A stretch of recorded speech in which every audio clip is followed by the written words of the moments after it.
இந்த மேடையில் என்ன பேச வர போகிறேன் அப்படின்னு வழக்கம் போல் நான் என்ன பேச போகிறேன்னு எனக்கு தெரியல. It is going to be whatever comes, it's going to be again a performance.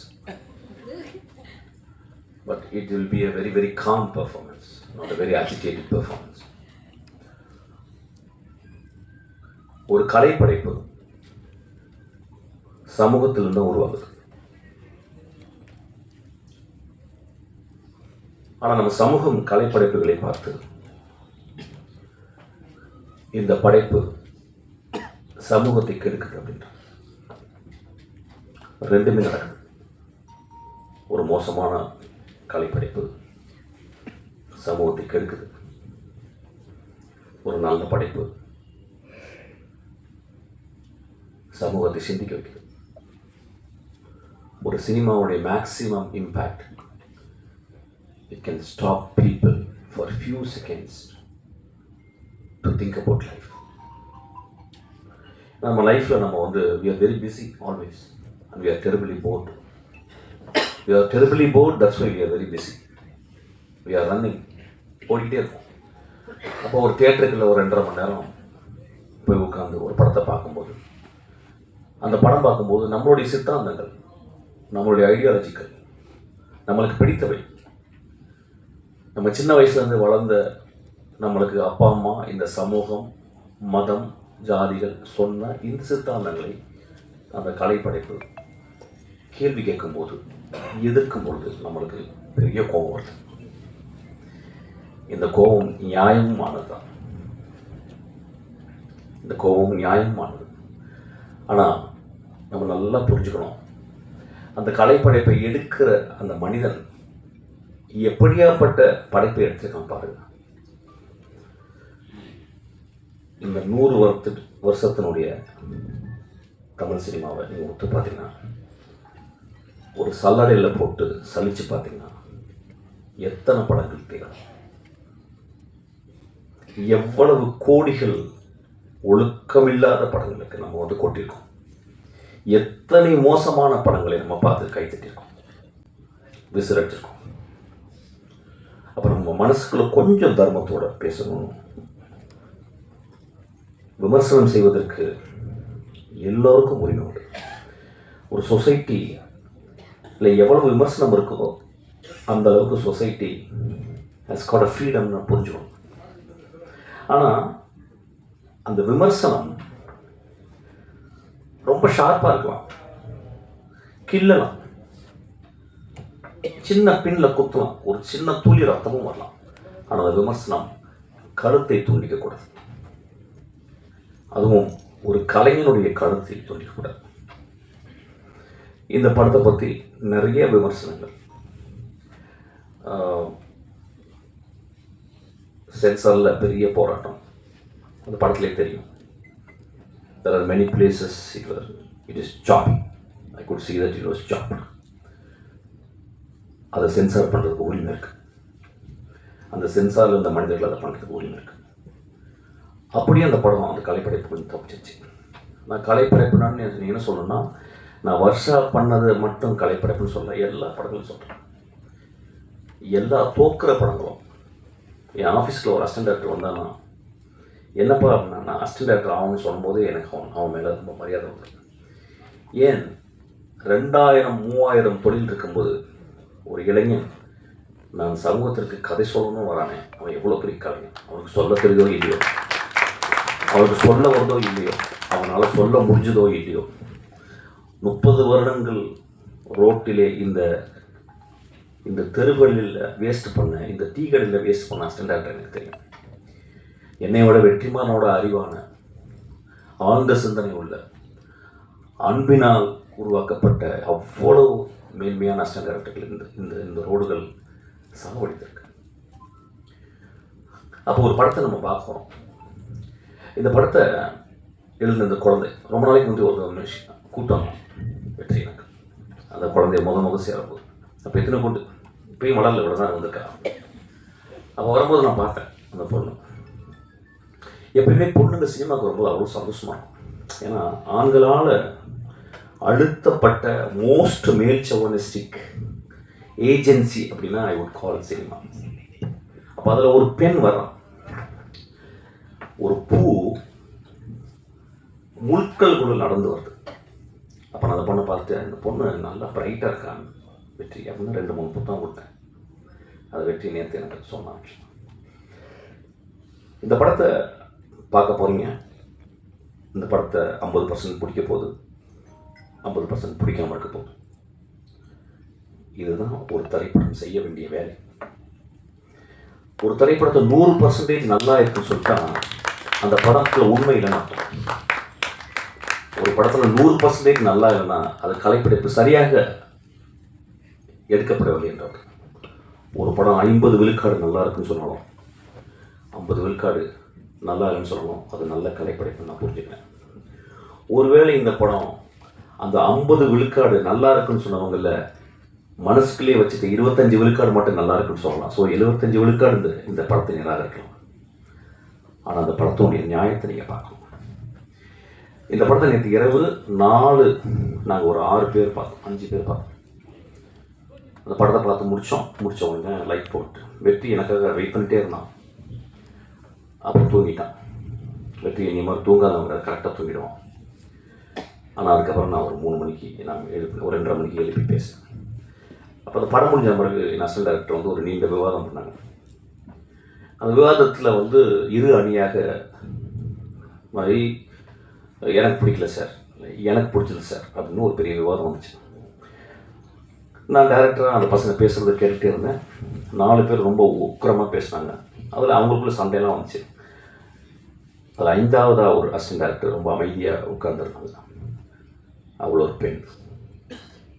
அப்போ நான் சொன்னேன், இல்லைங்கடா, நம்மெல்லாம் ஆம்பளைங்களே பேசிக்கிருக்கோம் ஒரு படத்தை பார்த்து. இது பெண் வாழ்க்கையை பற்றி, பெண்ணுடைய அந்தரங்கங்களை பற்றி, பெண்ணுடைய ஆசையை பற்றி எடுத்திருக்கா. ஆம்பளைங்களுக்கு புரியாதுன்னா அந்த பெண்கிட்ட கேட்கலாம் அப்படின்னு. அந்த பெண் சொன்னான், எனக்கு பிடிச்சிருக்கு சார்.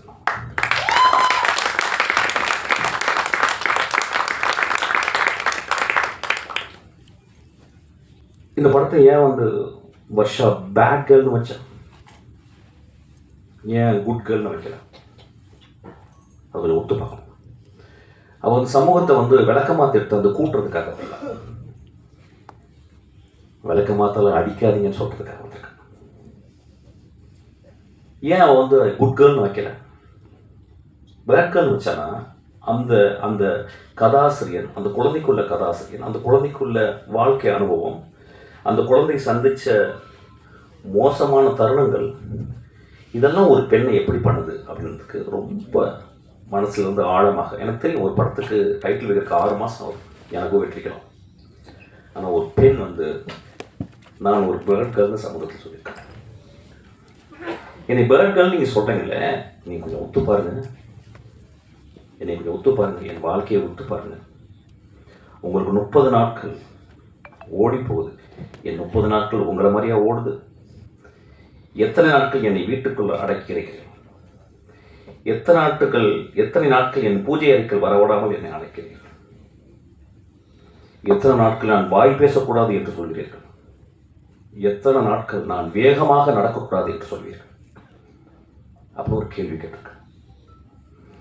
இந்த கேள்வி ஒரு பெரிய கலைப்படைப்பின் அல்லது ஒரு பெரிய தர்மத்தில் இருந்து எழுந்த கேள்வி அல்ல.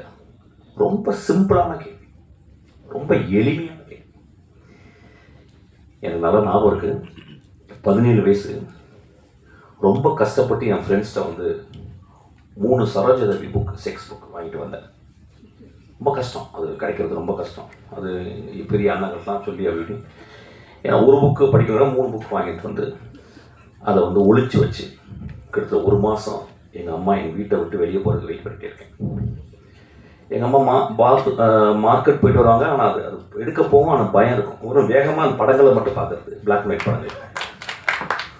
அதை பார்த்துட்டு அம்மா வந்துருவாங்களோன்ற பயத்தை நான் திரும்பி ஒழிச்சு வச்சுருக்கேன். ஒரு நாள் எங்கள் அம்மா, நான் வர ஒரு 2 ஹவர் ஆகுண்டா, நான் மார்க்கெட்டுக்கு போயிட்டு ஒருத்தங்க பார்த்து வந்தான்னு சொன்னாங்க.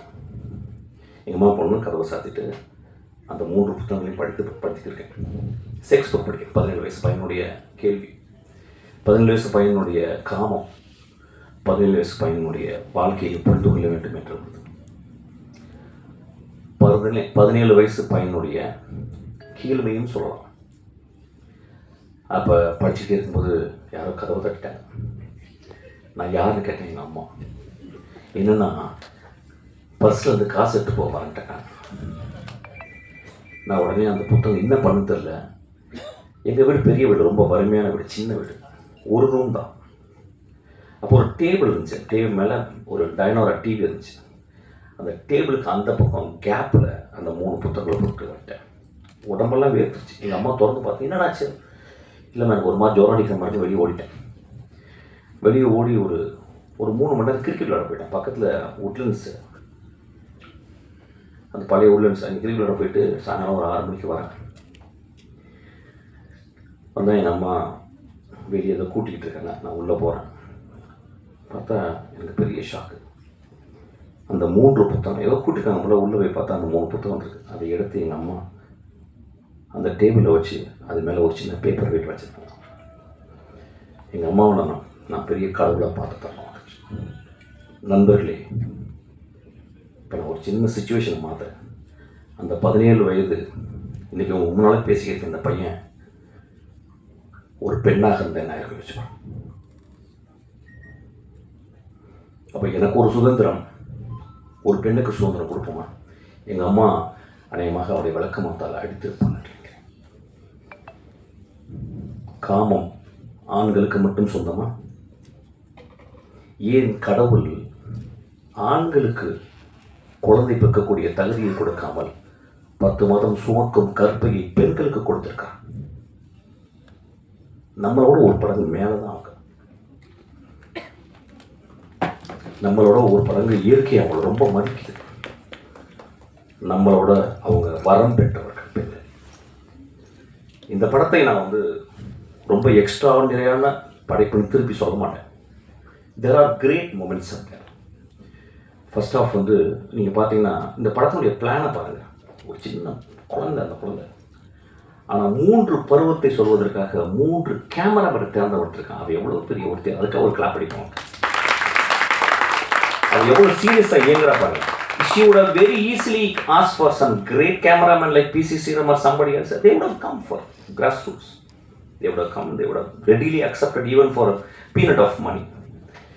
அவள் ஏன் எனக்கு 3தையும் வேறு வேறு பெர்ஸ்பெக்டிவில் பண்ணணும். சி, இந்த உலகமே பெர்ஸ்பெக்டிவ் கிடைக்க மாட்டேங்குது இந்த உலகத்துக்கு. அப்போ பாருங்க, அவள் இன்னும் 30-40 வருடம் ஒரு மிகச்சிறந்த இந்தியாவின் மிகச்சிறந்த டைரக்டர் ஆக போகிறதுக்கு இங்கே விதைய ஆரம்பிக்குது. அவள் 3 பெர்ஸ்பெக்டிவில் பார்க்குறான். அதுக்கப்புறம் தெரிஞ்ச ஒரு ஹீரோயினை யாரோ கூட்டியாந்து அது பண்ணல, யாரோ ஒரு தெரியாத ஒரு பொண்ணு இவ தேடுறான்.